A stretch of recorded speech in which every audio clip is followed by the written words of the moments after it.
সন্ধ্যা হওয়ার সাথে, সাথে যখন আমি কোনো নাস্তা কিছু খেতে মন চাইছে তখন আমি বানিয়ে নিচ্ছি সহজে পাস্তার এই রেসিপিটা। তো আজকে আমি আপনাদের সাথে সেই রেসিপিটা শেয়ার করে চলতেছি।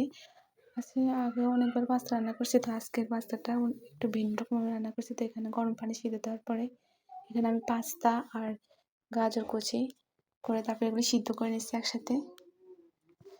এখন সিদ্ধ করে ভালোভাবে আমি ধুয়ে নিচ্ছি যাতে লাসা লাসা না হয়ে থাকে, পাস্তাগুলো ঝরঝরা থাকে, তার জন্য পাস্তাগুলো ধুয়ে নিচ্ছি।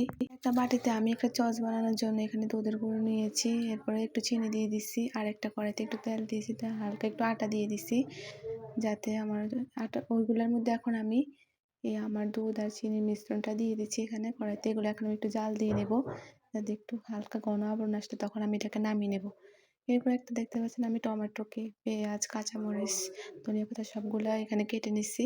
আর ওইগুলো আমার ঘন হয়ে গেছে, এখন আমি ওগুলো নামিয়ে রাখছি। আর এখানে আমি একটা প্যানে তেল দিয়ে দিছি, পেঁয়াজ কুচি, টমেটো, কাঁচামরিচ কুচি সব দিয়ে এখন আমি এগুলোকে ভালোভাবে তেলে নেড়ে চেড়ে নিচ্ছি। দিয়ে দিচ্ছি 1 চা চামচ আদা, 1 চা চামচ রসুন। দেওয়ার পরে এখন আমি এগুলোকে ভালোভাবে নেড়ে নিচ্ছি। নেওয়ার পরে এখন আমি এখানে চিকেন টুকরো টুকরো করে পিসগুলো আমি এখন দিয়ে দিচ্ছি এখানে। চিকেনগুলো আমি ছোটো ছোটো করে কেটে নিচ্ছি। এখন এগুলো এখানে আমি ভালোভাবে এই মশলার সাথে কষিয়ে নেব। কষিয়ে নেওয়ার পরে আমি এখানে এগুলোকে একটু ঢেকে রাখবো যাতে চিকেনটা সিদ্ধ হয়ে যায়। তার আগে দিয়ে আমি একটু সয়া সস দিচ্ছি।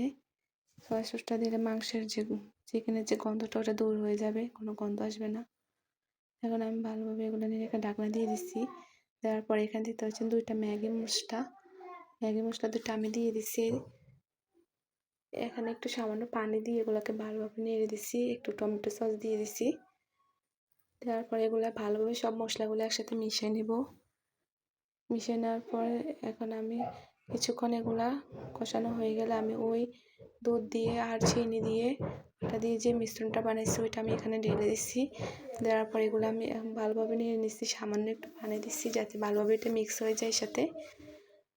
হয়ে যাওয়ার পর এখন এখানে আমি দেখতে পাচ্ছেন একটা মেয়োনিজ নিচ্ছি, 2 চা চামচ দিচ্ছি। আমি এই ব্র্যান্ডেরটা দিচ্ছি, আপনারা ইচ্ছে করলে এটা দিতে পারেন, নাও দিতে পারেন।